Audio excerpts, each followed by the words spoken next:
Well, hello, ladies and gentlemen, and welcome back to a Speed Street episode, a podcast about the NTT IndyCar series that raced at Road America over the weekend. A lot to talk about.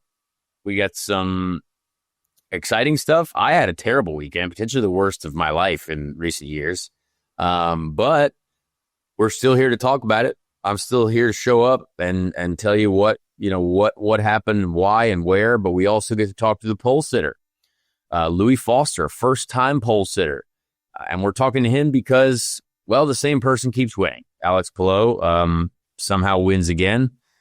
It just always is perfect. So that's an incredible program over there.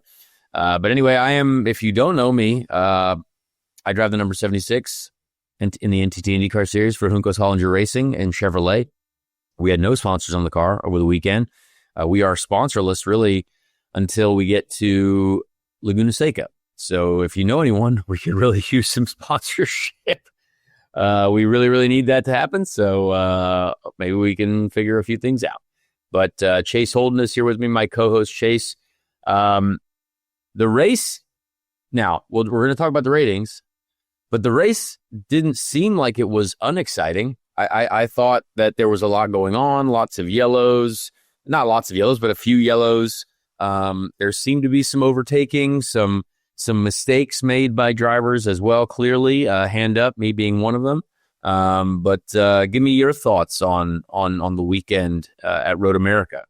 Yeah, the views don't do it justice. Again, it was one of the better road course races that we have had in 2025 by far.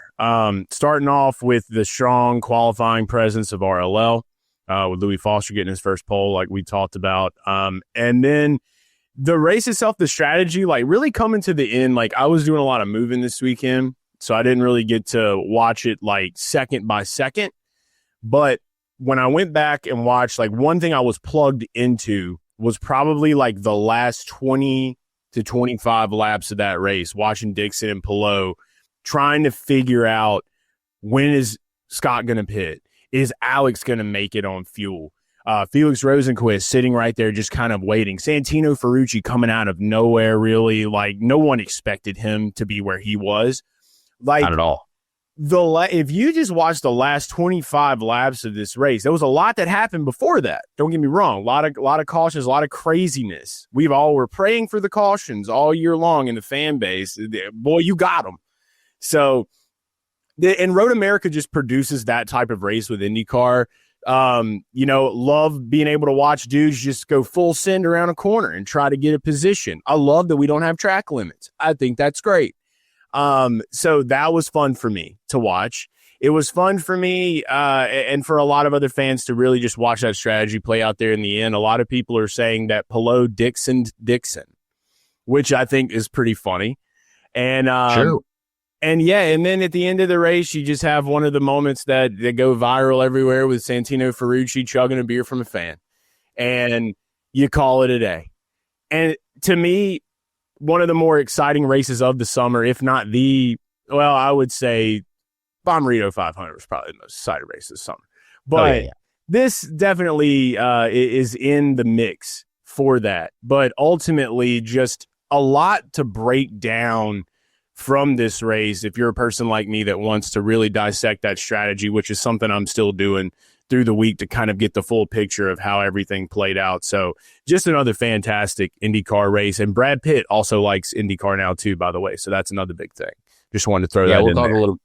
We'll definitely talk a little about that. I have a fun story that Will Buxton shared with me, which I think it was really cool. But let's just get right into it. Let's read through the results. I am currently in Iowa. We are testing tomorrow, which is the day that this show comes out, Wednesday. A lot of the field is here for the Iowa test. We're testing the new package. There's a new aero package and power package, 1.3 bar of boost, so a little bit of a low boost package with some creative downforce arrangements to make sure that we can try to make this a really good race, much better than last year, because last year it was not good. We've obviously been pretty happy with some of the short oval races in the last 12 months, last 18 months or so. So we got to make sure that we keep producing a pretty awesome short oval package, which I'm excited about, obviously.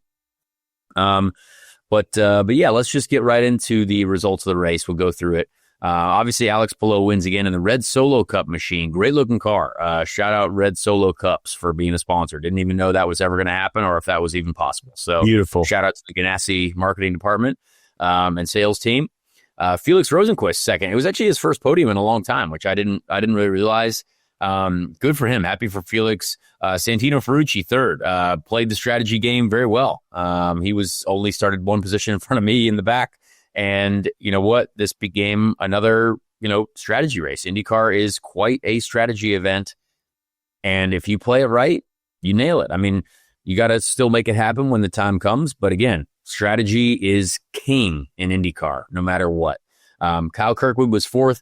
Marcus Armstrong was fifth. Again, he was on that strategy train. Same with Kiffin Simpson, who finished sixth, and David Malukas, Nolan Siegel. Obviously names that David Malukas qualified well, but he spun. He caused the first yellow.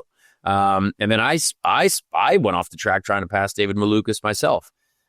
So kind of a wild one to see there. Scott Dixon was ninth after leading late, and it seemed like it was going to be one of those Scott Dixon. As soon as that first yellow came out, and as soon as I came into the pits with Scott Dixon, I was like, we got to just follow this guy. Like, wherever he's going, I assume he's going to win this race from starting in the back. And sure enough, he almost did. But not quite enough there from Scott Dixon. Renus VK was 10th. Louis Foster, the pole sitter who we talked to this week on the show, was 11th. Scott McLaughlin, 12th. Alexander Rossi, 13th. Alexander Rossi hit me pretty hard in the race early on. So I'm not quite thrilled with Alexander Rossi. We'll talk a little bit about that. But obviously, IndyCar racing, apparently, that's what we got to do these days. So again, that's fine. It is what it is. Will Power 14th, Callum Ilott 15th, Colton Herta 16th. It must have been that fuel save. I mean, just a lot of names down at the bottom of the list here that you're like, oh wow, that tough day. Colton Herta 16th, Pato O'Ward 17th, Christian Rasmussen 18th. The ECR cars struggled really all weekend. Devlin DeFrancesco 19th, Graham Rahal 20th. Graham Rahal had a great qualifying, but again, on the wrong side of the strategy game. Marcus Ericsson, 21st. Again, Marcus Ericsson, I don't know what's going on over there. I really don't know what's going on over there. And if I had 7 pit stops and finished 22nd, so that's a lot of pit stops when you look at the pit stop number. That's the record. That's a lot. That's far too many pit stops. And I'll tell you why. Jacob Abel was 23rd. I believe he had a misfire in his engine at the end of the day. Christian Lundgaard, big mistake as well. I feel him on that one, honestly. He was leading at one point in the race. He was fast, but obviously trying to defend his position, and he went way wide in Canada corner. Joseph Newgarden, 25th. Big mistake for Joseph. Just lost it by himself. The haters love to make fun of me if I have a tough day, which I thankfully I haven't made any massive mistakes like I made over the weekend very recently. But can't say I was the only one to make some pretty large errors.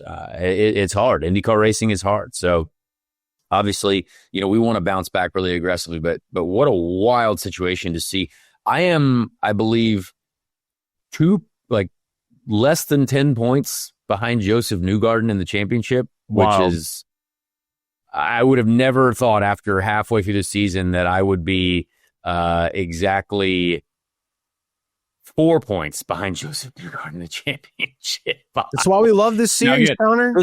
This is not good, but if the haters would have said that I would be tied with Graham Rahal in the points and 4 points behind Newgarden, you guys would have thought that we'd be like at least in the top 10 of the championship, which we are not.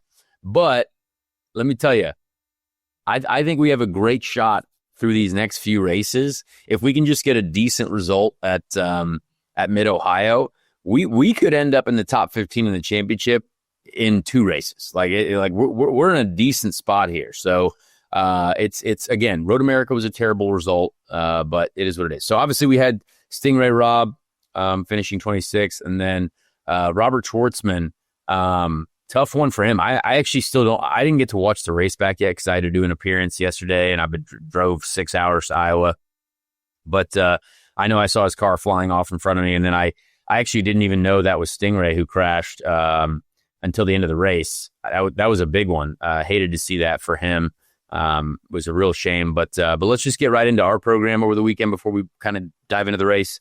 Just a real struggle for us. We have not been able to, with this hybrid, the added weight to the car, basically any setup that was, the team was decent at Road America last year. Grosjean had I think finished 7th or something like that. That setup does not work anymore. It's just, when you add 100 pounds to the car, for us at least, it's a completely different machine now. And our mechanical package, we definitely struggled. And it has been no secret. I mean, everyone's just gonna be like, oh, the haters, we're feeding them some great, ammo here, but it's not, this is something that, again, it's the exact same thing that I struggled with at ECR. That ECR never really wanted to fix, and they still haven't. Certainly at Road America. I mean, Alexander Rossi qualified 25th. That was worse than me. Christian Rasmussen was 20th, like right in front of me as well. Do you think those guys forgot how to drive? I promise you, it's this is something that I explain all the time, but I have truly, been in this position before. We're working with our team. I'm like, hey guys, look, we can get there. It's going to take a lot of work because it is hard. It is hard to find the damper package that you want. It's hard to find the braking package that you want. It's hard to get to that right area. We see teams that, have had really experienced guys working there a long time, and they're dialed in. Ganassi, you're never going to get any of their damper folks out of that office or anything like there, because they got the secrets locked in tight. But I mean, it's something that is very small. The balance of our car, not bad. In qualifying, pretty happy with the car. We got closer, and in qualifying, I was actually, from where we were very far off the pace. But in qualifying, if we were on just the other side of a 1/10 of a second, we would have started like 15th, which would have been great for us. And I honestly thought I put together a pretty solid couple laps because our teammate Stingray, again, was a little bit further behind us and struggled a little bit more than me over the weekend. But it's a challenge, and that's what we're trying to get through it, and we will. I believe Mid-Ohio could potentially be another bit of a struggle for us, but I think overall this weekend at Road America, we learned a couple things that hopefully we can take to Mid-Ohio that will help us. But my issues really in the race started with the brakes. Our brake system, we would lock the rear tires quite a lot. And when you talk about where cars run the brake bias, like the brake bias, we can adjust that in the car. And sometimes I would say, back in the day when we had the aero kits on the car and a ton of downforce, you'd run a brake bias probably around 57, 58%, maybe 59 if you're running, more front bias. And 59% or running 60% on the brake bias means that the front tires will get more braking power. And if you go too far forward on the brake bias, the front tires are going to lock up. So if you get into a corner, the front tires are locking up, you're going to need to turn that brake bias to the rear. You're going to need to go from 59 to 58 maybe, or 59.5 to 59. Small adjustments. But for us in the race, and this is, again, the reason why I went off the track trying to pass David Malukas, anytime I try to brake a little bit deeper, only the rear tires lock up, essentially like a go-kart. And, by the end of the race, I ended up almost at 68% brake bias, which is essentially nowhere where you'd want to be. So, we're going to have to figure out what happened there, what's going on there. That's definitely not normal. And we will, I have faith in our squad. It's such a challenge though to figure all these things out. But yeah, in our race, I mean, we just, pitted under the first yellow. Alexander Rossi decided to run directly into the side of me, in turn 5. And again, I didn't even text Alex about this because I know he doesn't care at all about what would happen to anyone else. I mean, but I mean, he's a very good racer. He's got far more trophies than me. So I cannot argue with this. What would you say to him if you could say it right? You can say it right now. Like, what would you say about it? It doesn't even matter. It's in one ear, out the other for him, which again, I love that's his style. It's completely cool. But I certainly went to the stewards after the race just to try to ask, like, hey, why was that not a penalty? Because I literally got hit so hard that I still can't feel my pointer finger in my left hand. Damn. And I was way off the track. And then I came back on the track, and then I got a blocking penalty because I obviously was trying to defend my position. I was very upset. So again, I don't argue the blocking penalty. I'm a little bit upset about it because I would say that, I've seen far worse blocks. But, it is what it is. I can't argue with the steward's decision, but I also wanted to understand why because they have Alex Rossi's on board, right? They see him come into the corner, go down the inside, and I had gone to the outside because there was cars in front of me stacking up, and I was getting a better run on the outside of the corner in 5 anyway. Smacked into my left front tire, like right front to left front. It's not like I wasn't there. Right. And it's just one of those things that, the stewards explained to me that they're like, well, that happens a lot in IndyCar. And I'm like, look, yep, completely right. There is a lot of side-to-side contact in IndyCar. There is. Yeah. And I think we've clearly seen, unless that person on the outside gets fully crashed into a wall, there's going to be no penalty. So again, you know what? That's how we race. That's fine. Obviously, it's very upsetting to me because I then got penalized for blocking coming back on track. And that basically led to the entire cataclysm of destruction for the rest of the race. Was very upset with Alexander Rossi. And you know what? We have short memories because I know he doesn't care. And I now don't care either because I could care. But these things happen. Our race was terrible anyway. Doesn't really bother me. So, but you know what? I can be upset because I didn't enjoy getting basically bounced off the road. And you should but be. That's IndyCar racing. I remember when Ed Carpenter told me that that's how you had to race. Just hit everyone. Hit everyone? He didn't say that, but I was very upset by getting run off the track by a couple different people before. And you know what? That's the sport that we're in. So fair play. So is it safe to say that you don't agree? Like, how do you feel about the whole track limit conversation? I want to kind of know about that. Well, I mean, the track limits are the grass and the gravel, essentially. I mean, Road America kind of has built-in track limits, which is great. I mean, the track limits. The thing about Road America is where I got knocked off. It's so bouncy out there, and you saw with Christian Lundgaard as well. The track limits take care of themselves. If you go too wide out there, you're going to bounce into a spin.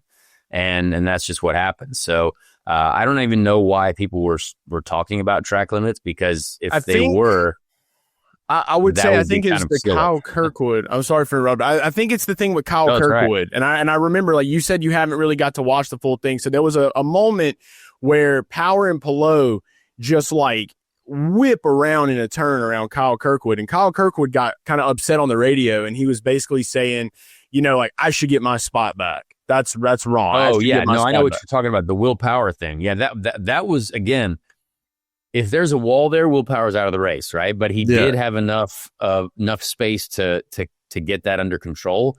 And that was, honestly, if Kyle Kirkwood would have just turned in, that would have been a huge crash. Like, I have no idea what Will Power was doing. But honestly, it looked similar to my off moment as well, because braking on the inside of the track was difficult. We had our brake struggles, but braking on the inside of the track at Road America, because it's so hot and because it's so greasy, it was not easy to stop the car in those corners. So I'm not surprised Will Power had that type of an issue. He obviously did eventually get it stopped, but I would have been pissed if I was Kyle Kirkwood too. I would have been very upset. I mean, that was essentially like Will Power used his car like a missile and somehow didn't take out anyone. Like, that was crazy. So yeah, I think Road America track limits kind of take care of themselves. And it's a great track. We don't want to change anything at Road America. No. But yeah, let's, that's kind of what happened to us. To describe exactly how I went off the track and ended up in the tires. David Malukas had just come out of the pits on cold tires. I had pitted the lap before for brand new reds, and we were actually not too slow, and got a good run on David and tried to pass him down the inside of turn 5. And like I mentioned, just locked rears, ended up in the tires, and shut the car off. The safety team dragged me out of there. And there was I got a big penalty, stop plus 10 seconds for not following their instructions, which again, I will not debate at all because I mean, we respect those guys, and if they're handing out a penalty for anything that has to do with the safety workers, completely accept that, obviously, because those guys are the best in the business and they take care of us. But I think one thing, I don't go off the track a lot. So I'm not in this situation, like, to be honest, like, very often. I've never actually been off the track where I could restart the car myself. Now we have the hybrid restart, right? So I was like, oh, okay, well, just drag me out of there. I'll just fire this thing and go. But there's a huge blind spot with this aero screen.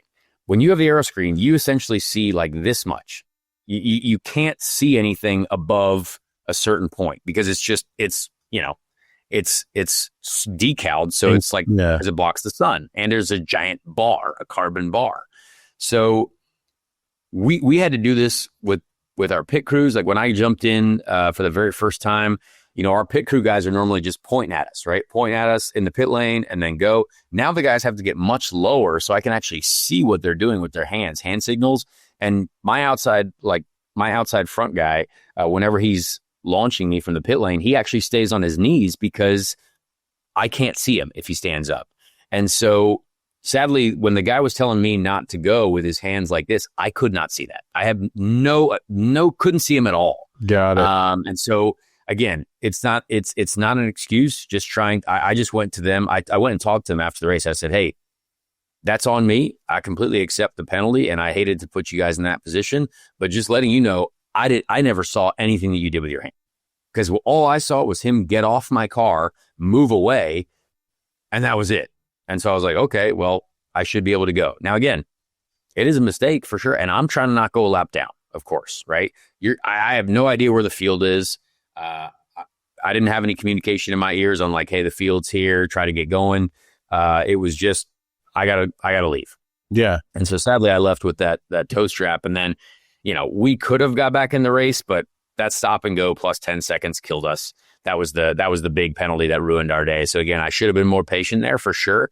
But the aero screen is just, I think I hate the aero screen. We've all known that for a long time, but I couldn't see him, and, hated that for the safety workers. But again, that's on me. Complete responsibility of that. I got to be patient. I just, with that blind spot, that's really, really tough. So got a really bad penalty. And then we could have even recovered from that penalty, but we went through 2 full course cautions, and I never once caught the pack for the restarts. Wow. Like, Road America is so large that even after the stop and go plus 10 seconds, we were pushing. I was flat out under yellow, which trying to catch the pack, which you have to be, obviously minding the flags and everything like that. We had to pit. So we eventually pit on the last lap under yellow, pit, and I'm flat out again out of the pits, never caught the field. And I never caught the field on the yellow before either with my stop and go plus 10 seconds. So just the track is so massive, and under yellow, if you come out like I was basically when it went yellow before, I think after my stop and go plus 10 seconds, Scott Dixon, the leader, was right behind me. So I think we were under yellow for maybe 2 or 3 laps, and flat out, I could not catch the leader. And it's just such a vast place. So, you think that everything's back in the game once a yellow comes out, and it was not. We were screwed no matter what.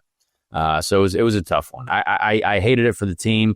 It was just a tough weekend for us all. It was so hot, terrible, just conditions to race in for us in the car. And for the crew guys in the pits just to stay hydrated. But you know what? I've always told everyone on this show who listens to the show, I got to be honest. If I made a mistake, definitely made some mistakes. There were a lot of elements that led to those things. And you know what? I'm still going to push hard every weekend and try to go for those positions. I went 4-1 and it didn't work out. But the car is still in one piece. We got all the way to the end, still finished on the lead lap somehow, which is insane. But yeah, we were fast enough to be in a decent spot, I would say. But yeah, driver made mistakes. So I can't let that happen ever again. But I'm glad I wasn't the only one to make mistakes.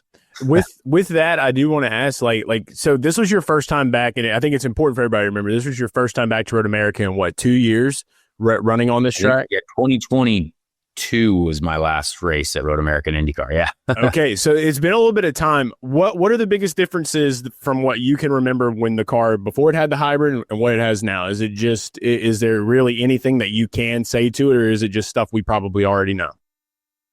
I mean, it's just the same as normal. It's just slower. It's more difficult to get the car in the handling window, certainly when it was so hot like that. And when it gets a little bit greasy, Road America is such an amazing track. I mean, great racetrack, but when it's so hot like that, it just makes it all the more difficult on those that might not have the exact same mechanical package that they need, to compete. So definitely a challenge, but I thought it was going to be a fun challenge. It's just, at that track, it's so funny because there's, when I look at the sector times in qualifying, when we go through turns 6, 7, and 8, I was actually P1. I was faster than P1 in our Q group by a tenth. And you're like, okay, cool. We actually have some areas where we are good. High speed corners, like turn 7, 6 isn't that high speed, but I was able to understand it. The carousel, we were okay. But it's corners like turn 1 and 3 and turns, Canada corner, turn 12 and 14. If you lose a tenth and a half in each of those corners, that puts you off the pace. So we have certain corners that are not the greatest for us. But I think we will get there. I hope that this package we learned a lot from and we can take it to Mid-Ohio. But yeah, at the end of the day, a shame to see what happened to Stingray as well. That was a crazy situation. I haven't got to talk to him at all about that yet, but I feel for him for sure on that one. That's a tough situation. But it did seem like, there was strategy at play. My team was saying that there were going to be a lot of people running out of fuel and potentially our day that was bad could end up okay. Of course, everyone made it on fuel. Obviously, a couple people did a quick splash and go, which makes it interesting as well. But Road America also is a tough track to say that. With the hybrid, it does seem like the weight and the car in general is just a little bit more draggy. So saving big fuel numbers are harder to make. And a lot of people were struggling to make those fuel numbers. You saw about everyone parked at the side of the road at the end of the race, all the people that were trying to save fuel. And it was so hot. I'm not surprised Santino got out and chugged beers and Pato got thrown in water because, it was brutal in the car. I mean, you had David Malukas. I think David Malukas talked about he was like hallucinating. I saw that on Twitter. Someone said that David Malukas was like hallucinating at one point. What did he see? I don't know. He said he saw bears. There's something someone's got to find that on Twitter, but I definitely saw that David. Now, this might be fake news.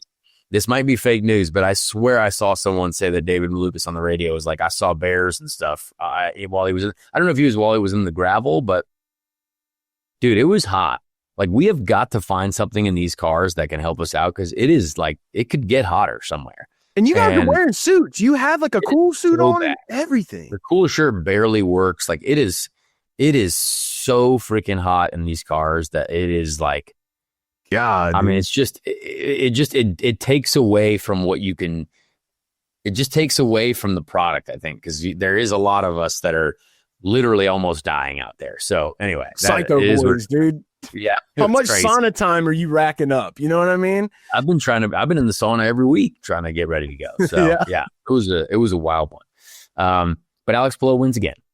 Yeah, he does. I mean, I don't get it.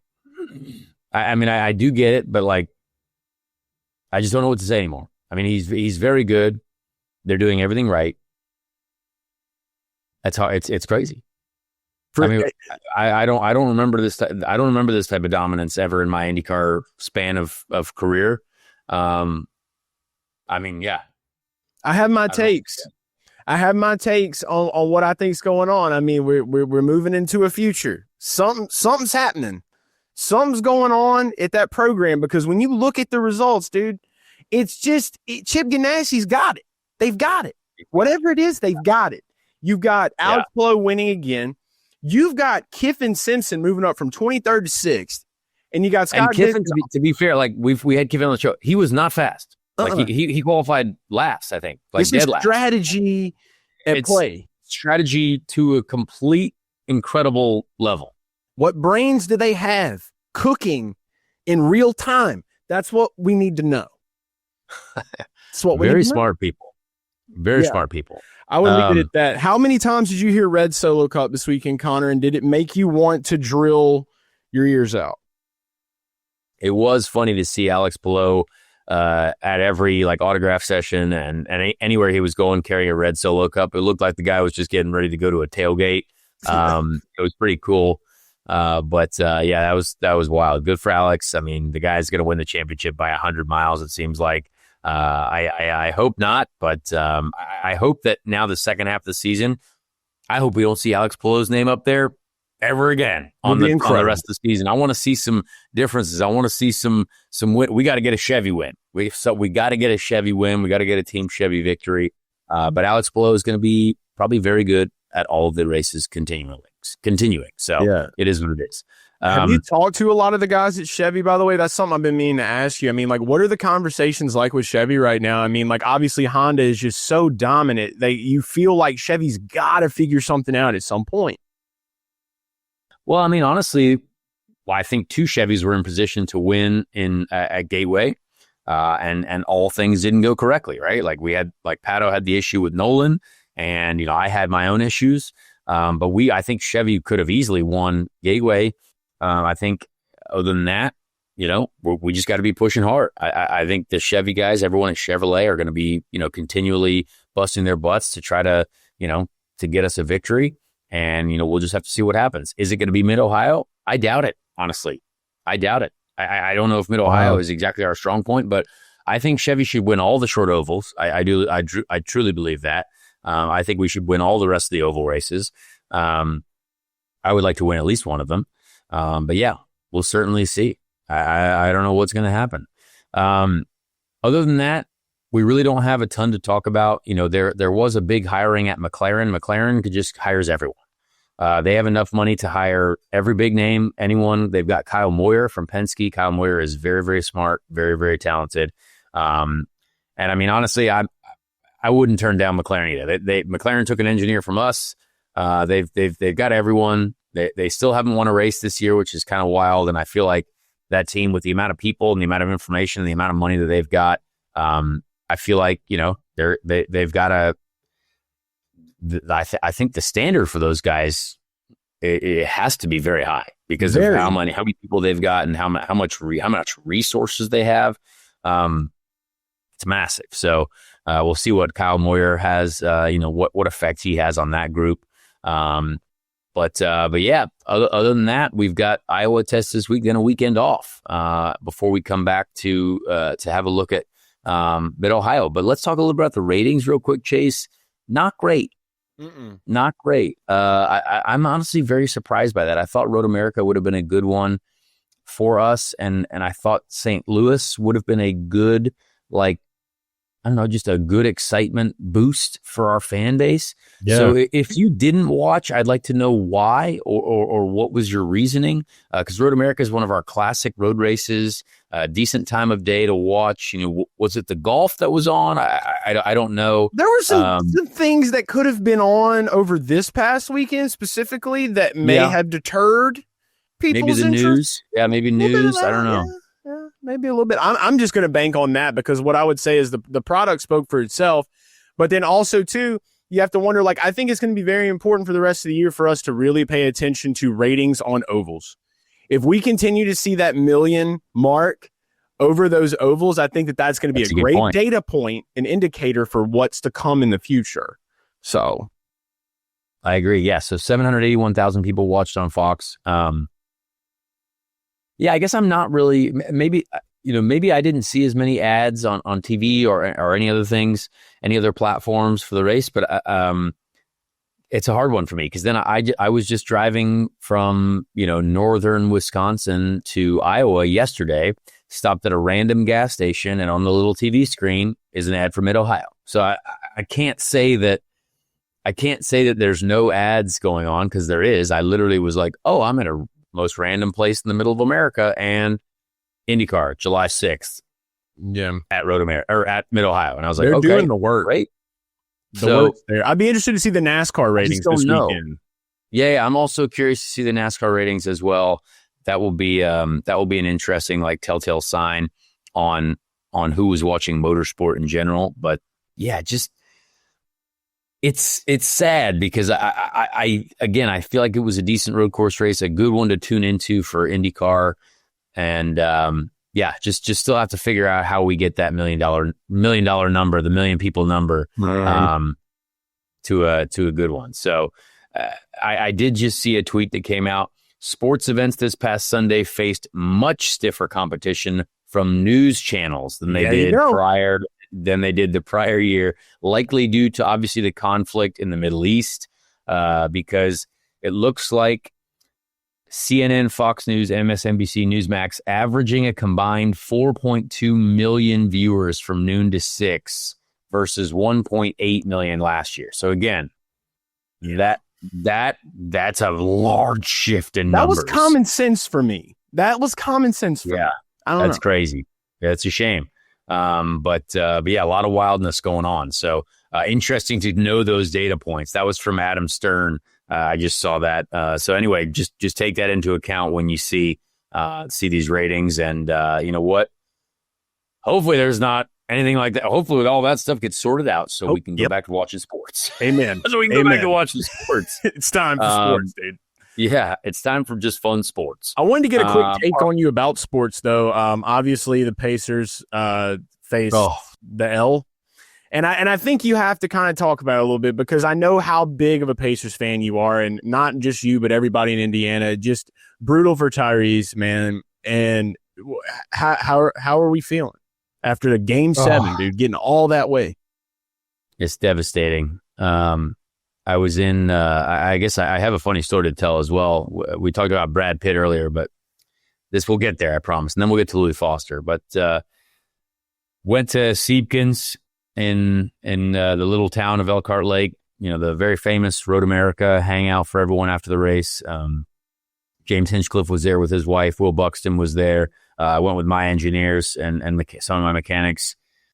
A lot of folks there. Colton Herta was there. Saw some friendly faces, and we're all there watching the game. And when Tyrese went down with the whatever in his leg that popped, the Achilles tendon, I think. The Achilles tendon. Oof. First of all, let's not show that many replays of the leg snapping. Let's not do that. We don't need that. We understand it. We saw it as soon as his face was on the ground. You're like, oh no, this is bad. And just so sad, honestly. Our city, I feel like everyone, this like local Indiana sports fans. I mean, I've never been more excited to watch this team play, and I've been a Pacers fan since I was a kid. I went to the games when we were, not great at all, but we're like, hey, maybe next year. You know what I mean? And it's just a tough one. I feel like we lost the series when we gave it up in Game 4 at home. I think we should have easily won that game, but it is what it is. Proud of our team, proud of the fight. TJ McConnell's got that dog in him. Pascal Siakam is a dog. Just no idea what's going to happen in the future. Hate that for Tyrese. He's a great guy. I got to take him for a ride in an IndyCar 2-seater for the NBA All-Star weekend. That was in Indianapolis. Tough one. So proud of our city. We fought hard, Game 7, but just didn't have it. So that's tough. But anyway, we were watching the game, and Will Buxton and I were chatting, and I had to ask him about the F1 movie. I was like, hey, so what do we think? And he was like, oh, man, it's a pretty good movie. And to be fair, I am going to see the movie. I like racing films. Same. I do. I am going to watch it. And I like Will Buxton as a friend. I'm going to support Will Buxton and all the other people that I know that were in that movie. But he was talking about Brad Pitt. And obviously this clip came out on the internet that circulated very aggressively just yesterday, where Brad Pitt was talking to Dax Shepard. And Dax Shepard, it's funny that Brad Pitt asked Dax Shepard if he's watching IndyCar. Dax said no. I gave Dax Shepard an IndyCar 2-seater ride in 2015. Right. So I brought Dax to an IndyCar race. So I'm sad that he didn't respect that type of racing as much. But Dax Shepard's a big racing nut for F1, but also he's a bike guy. He's a two-wheel guy, so loves MotoGP. But Brad Pitt said he loved IndyCar on this video clip, and I was talking to Will Buxton, and I'm sure he's okay with me saying this, but he was talking to Brad Pitt at the premiere in New York, and Brad had asked Will like what IndyCar has been like, and Will obviously has been in love with IndyCar and really enjoys it, and Brad's been watching. Brad had Gateway recorded on his DVR, and he couldn't wait to watch Gateway. Brad Pitt, IndyCar fan, and I think that's great. I think Brad Pitt has become, once you get in. Here's the thing that a lot of F1 Twitter don't realize that we talked about before. You can watch other forms of motorsport. Like, it's possible. Oh my gosh. The guy who just made a multi-million-dollar movie about Formula One is pumped to watch more racing. He's like, yeah, but give me MotoGP, IndyCar. Oh man. It is okay to watch multiple forms of motorsport. But let's just I've never known Brad Pitt, never met Brad Pitt, probably never will meet Brad Pitt in my life. He'll probably be at IndyCar events. Definitely will probably never meet Brad Pitt. But I have a lot of respect for him now for saying that, because he just did this whole F1 thing, and he's able to say, hey, IndyCar's sweet. Like, watching IndyCar's cool. So anyway, I think that was cool. Will Buxton was really proud of that. And I was like, that's a sweet story. I was like, heck, maybe Brad Pitt saw some cool motor racing action at Gateway once he got home from his movie premiere. Who knows? Hell yeah. I don't know. But anyway, that was sweet. I thought that was a cool story to tell. And shout out, Brad. Hope you enjoy IndyCar. Maybe you're watching the Speed Street podcast. Probably not. But thank you, Brad. Maybe. You never know. I'm going to pretend like you're watching, Brad. Thanks, Brad. Yeah, we are. Let's pretend. All right. Well, let's get to our interview with Louis Foster, and then we'll come back and do a random Indy 500 driver of the week, and then no race preview because we've got an off weekend. So with that, let's get to the driver number 45, first-time pole sitter, Louis Foster. Folks, this week on Speed Street, we had to find someone else yet again because there are too many of the same winners. We have got to find someone other than Kyle Kirkwood and Alex Palou to win these IndyCar races. This man that is joining us now certainly tried. He got the pole, very first pole in IndyCar. Louis Foster, congrats, man! That was very impressive. Big qualifying session to out-qualify all the heavy hitters in the Fast Six there, Road America. How are we feeling after a strong weekend? Yeah, good. I think generally looking back on it positively. Obviously, getting a first pole was great, and then the way we did it as well was pretty surprising. Use reds, right? Tell people about that. Yeah, I mean, I said to the guys, all weekend I was kind of like, Devlin's asking me, oh, how'd you find Road America? And I'm like, I like the track, but I've never done amazing here. It's never been my best circuit. And kind of throughout practice, I was a bit struggling to figure out how to optimize lap time, car, etc. And then even when we got into the Fast 12, I said to the guys, because we've been in this situation before where we would make Fast 12, but then we didn't have anything else to go any further, and we'd waste a set of reds to move up one position. And it's like, well, let's save that for the race, right? So even in Fast 12, I mentioned to the guys, I was like, do you want to use another set of reds now, or do you want to try and prioritize the race? And we were close to just kind of almost, in a way, calling off qualifying for us and solidifying a top 12 start, right? But the team decided that we thought we had a bit of extra pace, which obviously was the right decision. But genuinely, I didn't think we had a lot of pace. And then going into Fast 6, obviously we had a really strong Fast 12 and was third in that. And going into Fast 6, we didn't have any tires left to do anything. So we were like, well, we'll just throw on the U's, go out, do one lap and box. Like, there's nothing else really we can do. So again, it was a bit of like we'll see where we end up. We kind of expected to be the bottom half of that top 6.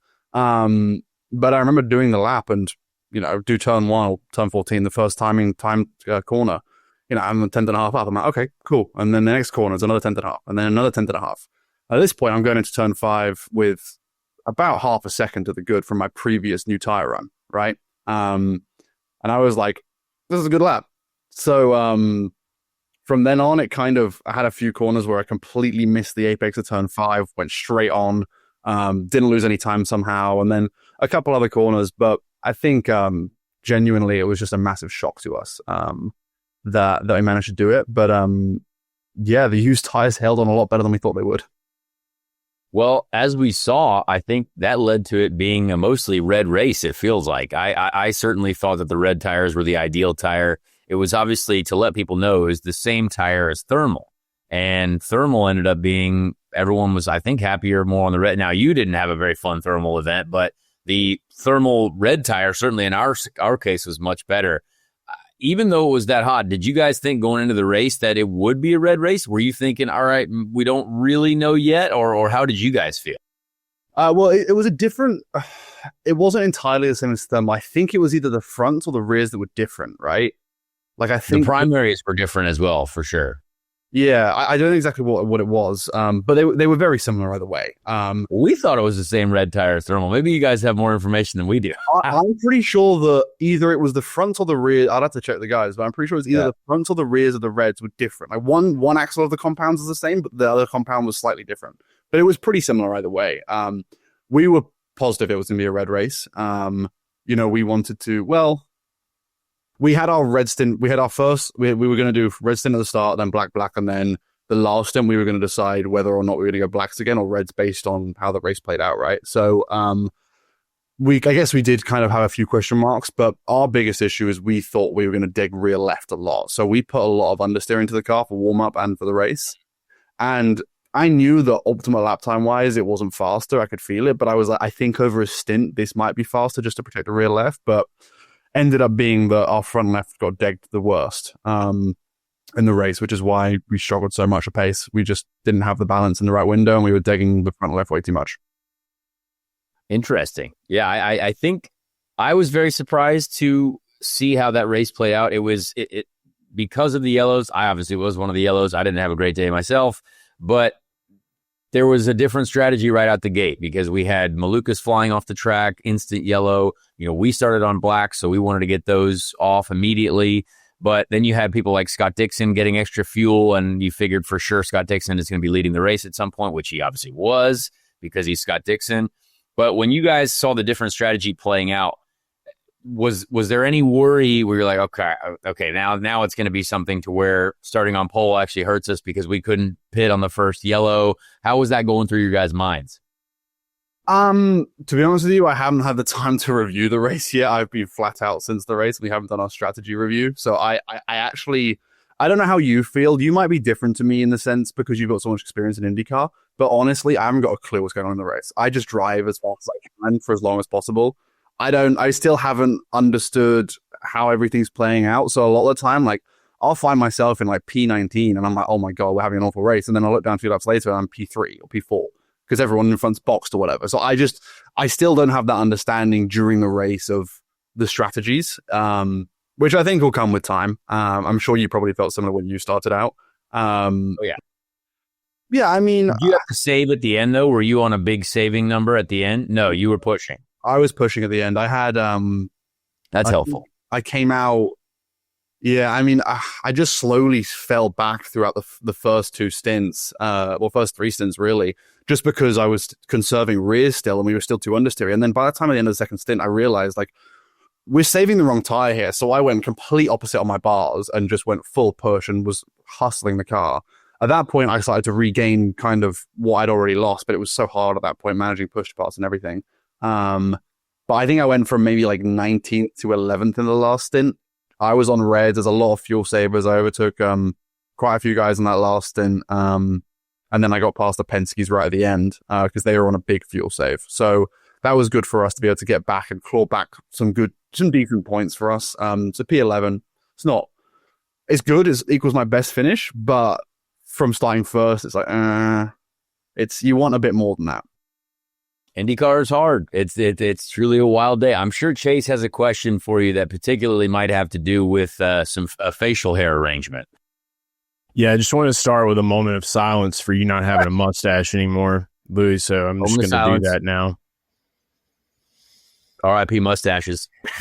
Yep, that was that. So let's talk about it. For one, I just want to say this much. I feel like it may have helped you because you did get the pole. You did get a pole for the first time ever. So maybe like it was just a lot of weight, and you had to shed a little bit of the weight on the top of the face. But tell us a little bit about how all of this came to be where you shaved your mustache off this weekend. We've seen some interesting videos. Just want to kind of know the story for the listeners. Yeah, so I mean, there's always been comments about the mustache for the last kind of 2 months or so. It's kind of been the main focus of my IndyCar. Like, honestly, people are less focused on what I do on track. They're more focused on the mustache. It's been a bit weird, if I'm honest. It's like that. It's like that, though. It's a big responsibility. I liked it. I liked the mustache. I enjoyed it. I mean, if I'm honest, I haven't shaved since I did this show, so I've kind of got a beard coming back in again, and I'm probably just going to bring the mustache back because I like it, right? I'm also I'm not at all what's the word, skeptical or like what's the word, superstitious.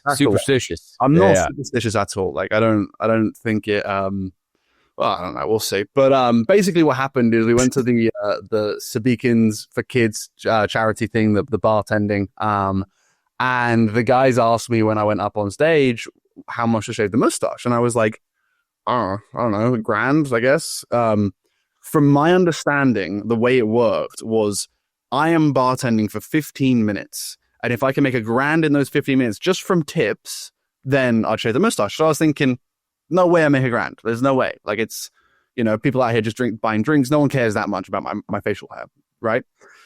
I kind of forgot that there were other people in the racing industry there, such as Dario Franchitti, who the time for the last 3 months has been commenting on my mustache, saying it looks awful, and he wants me to get rid. And guess who has $1,000 that he can throw around quite lively? He didn't put in 1,000. He put in 500, right? And then halfway. He went halfway, but then they grab the mic and they like are screaming at people with $100 bill notes, be like, "Come up here and bring us your money. We only need 5 more people to bring $100 bills." So 5 people come and bring $100 bills. And at this point, I'm still bartending and I'm just hearing like commotion over there. And I'm like, I don't know what's going on. And then I hear them like saying about it and then screaming to try and get a razor and stuff. And I'm like, oh no, they've made the grand. Like, how have they done that? So I'm like, they colluded. They colluded on you, dude. That's what happened. It's not fair. It's insider trading, It's like, it's not fair. Right. So anyway, some guy ran to his hotel room and grabbed his razor. So I used this random guy's razor. Dario shaved a little bit, and then Will took over the rest. At the end of the day, it was funny, and it was a good experience for everyone there, and definitely a new experience for me. Having someone else shave my mustache as well was a bit weird. That's kind of scary. So much hair in my mouth, it was unbelievable. Oh, it was just I was like to spit every 5 seconds just to get rid of hair in my mouth.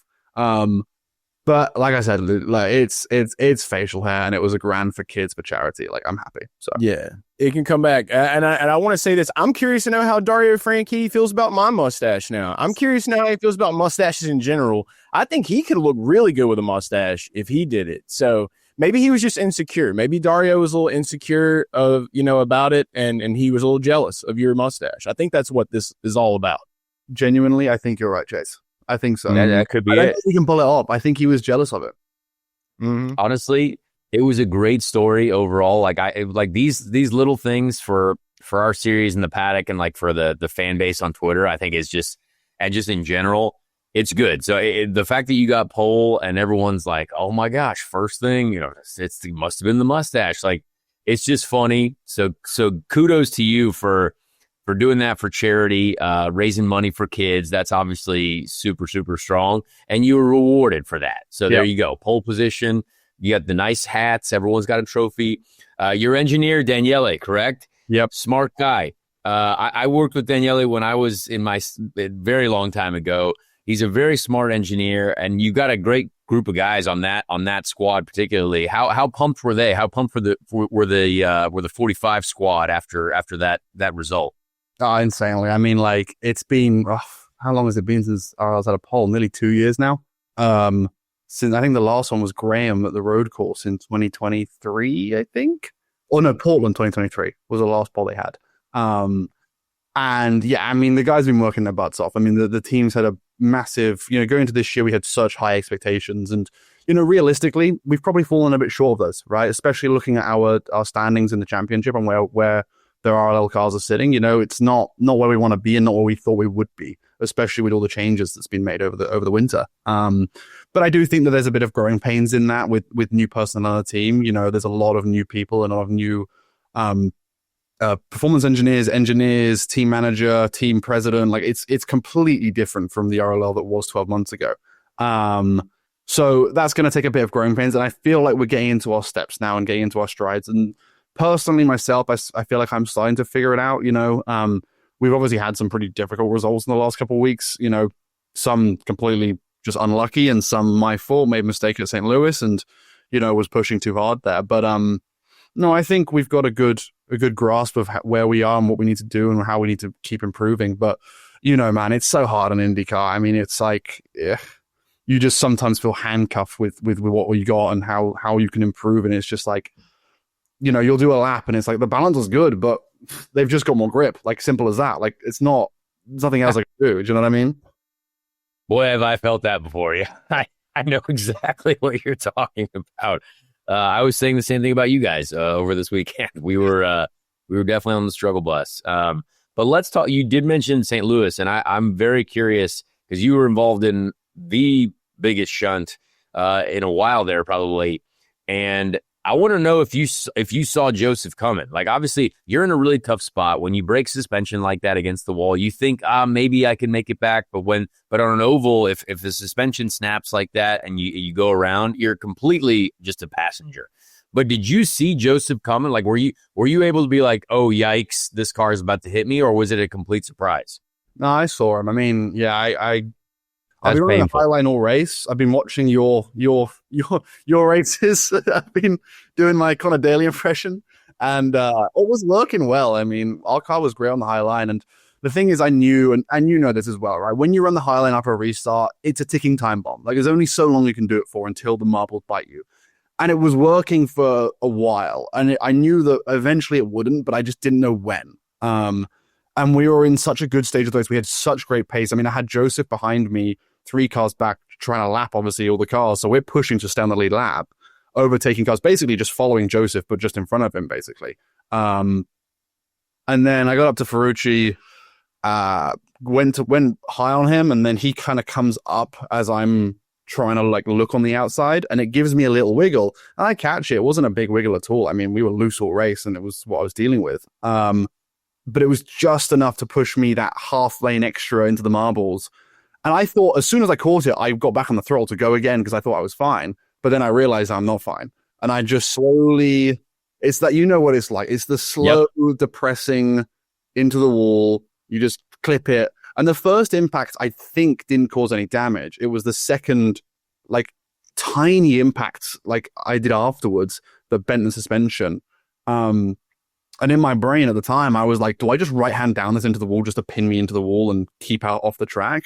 But I thought, I think it's okay. So I tried to open the steering and like drive down the straight slowly, but then I just lost it. Obviously the rear right was completely bent and disconnected from the car. But yeah, I spun around and I was looking right. And I mean, there wasn't a lot I could do. And I saw Paulo go right. And then as I see him go past me, I then see Joseph coming this way. And I'm in my head, I'm like, I don't think there's any room for a car behind me right now. Like, I think the wall's right there.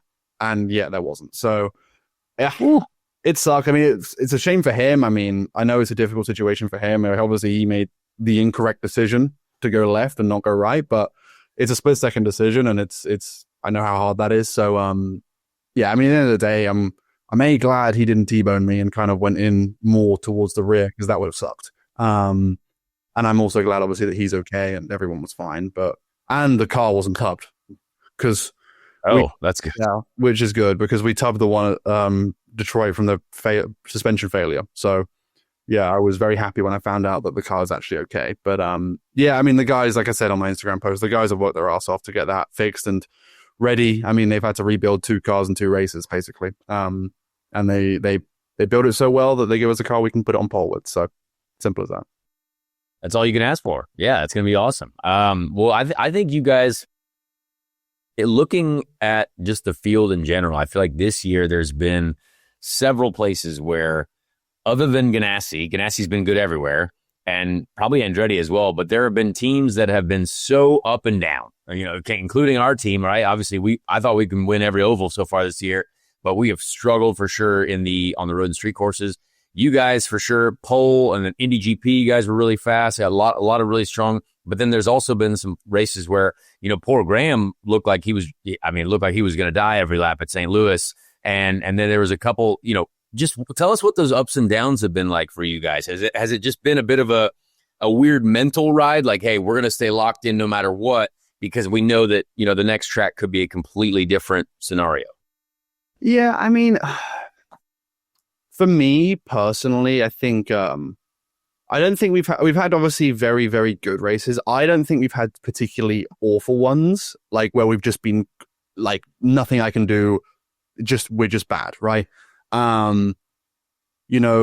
Louis, for example, we had a bad qualifying, but we were really strong in the race. I mean, I drove up to 10th by halfway, right? On merit. That wasn't pit strategies. That was purely merit. Just from the balance of the car and being able to run the high line. And then, 500 we were fast. And we'll see how the ovals go from now on. Obviously, Milwaukee test, I thought we were okay. Definitely better than last year, because I know the RLL struggled a lot last year at Milwaukee. So I think we're better than last year. But yeah, it is difficult. I mean, you go into each race and you really don't know what you're going to get. There hasn't been, like I said, there hasn't been any ones that have been absolutely atrocious. But yes, there are definitely ones better than others. I mean, for sure. I mean, look at Road America, right? I mean, would we have ever even thought about getting pole on at Detroit? No. Do you know what I mean? Like with the Andretti's and how good they are there. And they're a different league at the street courses. I mean, you know why, you know what I mean? It's just not, it's borderline unfair, if I'm honest. But at the end of the day, that's IndyCar. So yeah, it is tricky, and trying to you're always moving your expectations, and you never really know what is good. Do you know what I mean? I mean, pole's good. That's good. We can say that's pole is good. Yeah. That's good.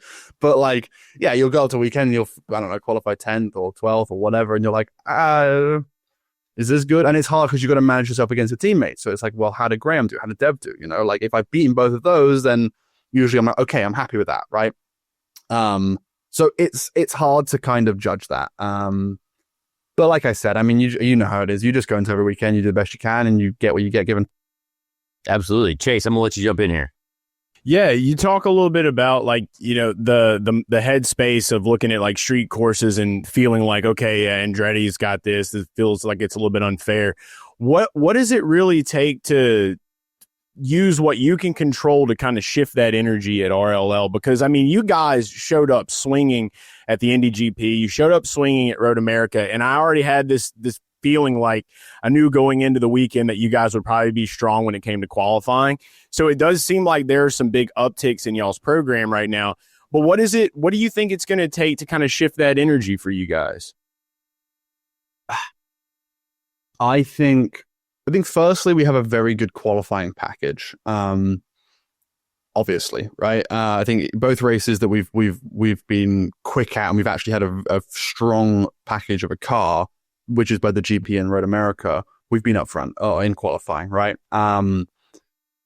We struggle in the races, and I was talking to my dad about this yesterday, and just kind of trying to figure out what we can do. And I think it's just a combination of a lot of things in the races and in the weekend as a whole that just kind of knocks us back slowly. For example, our strategy on tires throughout qualifying, we used, we went red in the first session, then we used red in the second session, and then we went red in the third. So we used a lot of reds in qualifying. And we look back at that and we go, well, maybe in Fast 12 we should have gone new blacks, then new reds instead of the used reds, because then that used reds we can carry over to the race. Now, they are a 2-lap used red, but they're better than the blacks, right? For sure. So that's like one small thing there is kind of thinking, well, maybe we sacrifice a little bit here to gain in the race. I think in the races, we just, last weekend, we mismanaged where we thought the deg was going to come from in the race, and that hindered us massively. So we were so worried about rears. We were rears. They're going to go off. They're going to die. Let's focus on securing the rears. And we were wrong. Simple as that. There's no other way to explain it, right? And that's what screwed us in the race with pace. We were too high on downforce in the race. So, I'm sure you saw the restart, but with no push to pass, Scott drove past me like I was standing still. And I same with Lundgaard, and it's like, there's not really much. It was just, I was like, okay, well, I mean, I can't fight that. I can burn 50 seconds of push to pass, but it's just not worth it, right? So start small stuff like that, and I think it all adds up, and that's the hardest thing, man. It's not like we're rapid, but our pit stops suck, and we lose 2 seconds every pit stop, because then that's like, okay, that's easy. We fixed that, and now we're good, right? It's when it's all the little things that add up that kind of take you from where we are now with Rahal Letterman Racing to where Chip Ganassi is right now as a team. It's all the tiny, small, minute details that just add up to that result. And I think that's the key, is trying to make sure everything works better and gels better. I mean, there's a lot of information there, and there's a lot of things that can go right and things that can go wrong. And it's just trying to manage those as best as possible and execute, really. Yeah, I've tried to explain to people on this show, especially recently, because obviously, like, we had a shot at winning both 500 and Gateway, and it's something that, again, all of those tiny details, and I actually don't think a lot of people have been able to grasp it, because they're like, oh, well, you're either driving well or you're not, or you guys have a fast car or you don't. But it's like, well, no, there's like fast cars, but then you miss this tiny little thing here, or the tiny little thing in the pits, or one small, tire pressure error, here and there. So it's just all of those things right now, because of how IndyCar is so competitive. That's what it takes. Every little detail has to be perfect, or you just got to get really lucky. Sometimes that happens too. And I haven't figured that out yet, but when I do, it's going to be great. It's going to be awesome. Well, we got an Iowa test this week. We appreciate you coming on this show. Are you excited for this Iowa test? It's going to be very hot. Hopefully we get it in. I mean, fingers crossed. We need all the weather gods to help us out here. But what do you think about this new package that we're going to have at Iowa? I obviously know that, it's going to be a new IndyCar at Iowa, new for you. Have you tested here before or no? Not in IndyCar, obviously Indy Next I have. Okay. The one thing I do find is that the IndyCar and the Indy Next car on short ovals, honestly, are pretty similar. Great. From my experience, at least, when I first jumped in the IndyCar for the short ovals, I was like, it's not that different, actually. I mean, a bit more top speed. Yeah, obviously, it's a very physical oval. I know that. So that's going to be fun, especially with the heat tomorrow. So, yeah, I was hoping for a bit of a relaxing week, but, Graham and Dev are back home chilling by a pool, and I'm the donkey doing all the work. So, but anyway. Oh, they're not testing. You are. Just me. Oh, wow. Okay. Early bird gets the worm, dude. Keep it like that. Well, you know what I'm saying? I haven't raced there in IndyCar before, so I'm happy for the testing time, obviously, and it'll help us for the race, especially as it's a double header. It's twice as important. So it's going to be interesting. I think.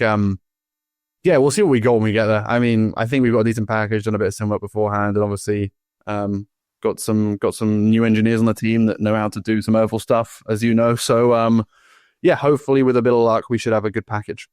Excellent. Well, hey man, we appreciate you joining us. We have tried. We needed to get adventurous. We need to get some storylines to talk about. You were a great storyline to talk about. It's going to be very interesting to see kind of through this stretch of July races, which is just one after the other. I think it's like 4 races in 3 weeks or something crazy like that. So it's going to be hard on everyone. But boy, the championship could look a lot different once you get through the July stretch of races. So it'll be really cool to see who takes off, who struggles, and who needs a good closeout to the season. But you guys are definitely on the rise. I feel like are going the right places. So congrats. No, thank you, man. I appreciate it. We appreciate Louis Foster jumping in. I was going to try to get Callum Eilert on the show. At some point, we will get him back. He doesn't ever respond to my text messages anymore when I ask him to be on the show. But someday, Callum is a friend. We will get him back on the show at some point. I want to hear about. He had a good qualifying result for Prema. They were in the top 10 qualifying for the first time on a road course, which is really cool. So good for them. All right, well, that's our show. Let's get to the... hang on. I meant to pick a winner for our competition. I know people have probably thought that I forgot. But because we hit 10,000 subscribers on YouTube, I had posed a challenge to anyone who wanted to win a signed pair of gloves from the first part of this year for me.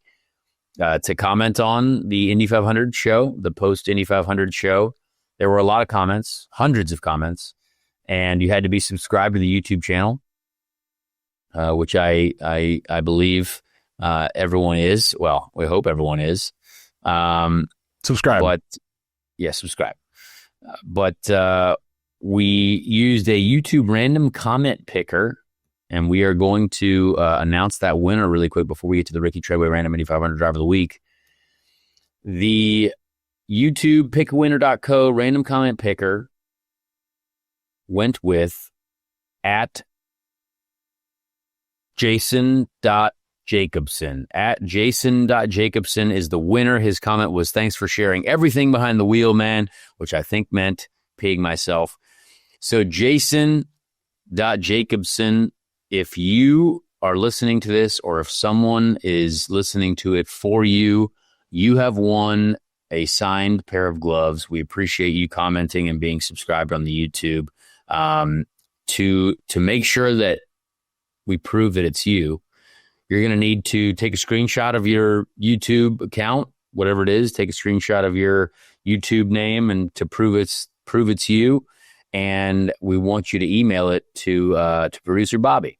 So you can either send a message to producer Bobby via the Speed Street channels on Instagram or Twitter, or you can send an email directly to Bobby, and I'll put Bobby's email in the description of this video. So I'll put Bobby's email in the description of this video. You can email Bobby with proof that it is you, but Jason.Jacobson. Yes, Jason.Jacobson. You are the winner. So congrats. All right. We gave away some gloves. So anyway, let's get to the Ricky Treadway Random Indy 500 Driver of the Week. The greatest event of its kind has never been run on. Let's meet the drivers. Who will make up the field?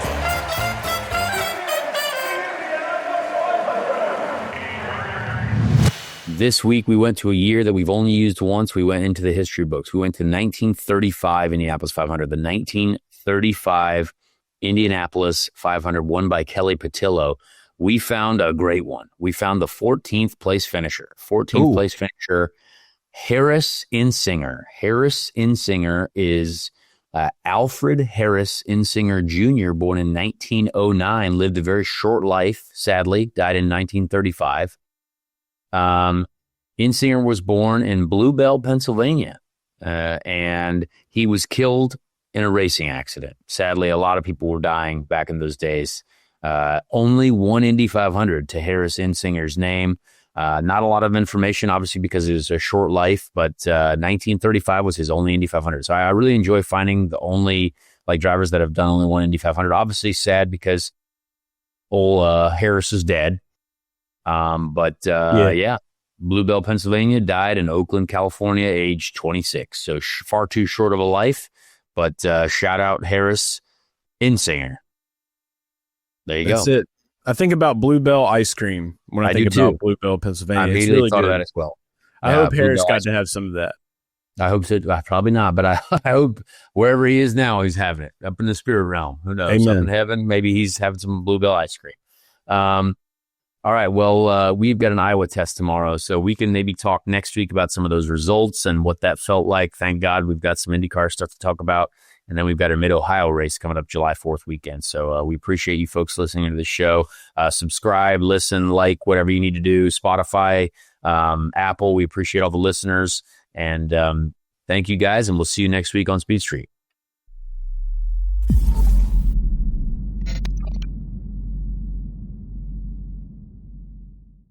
Hey everyone, Connor Daly here.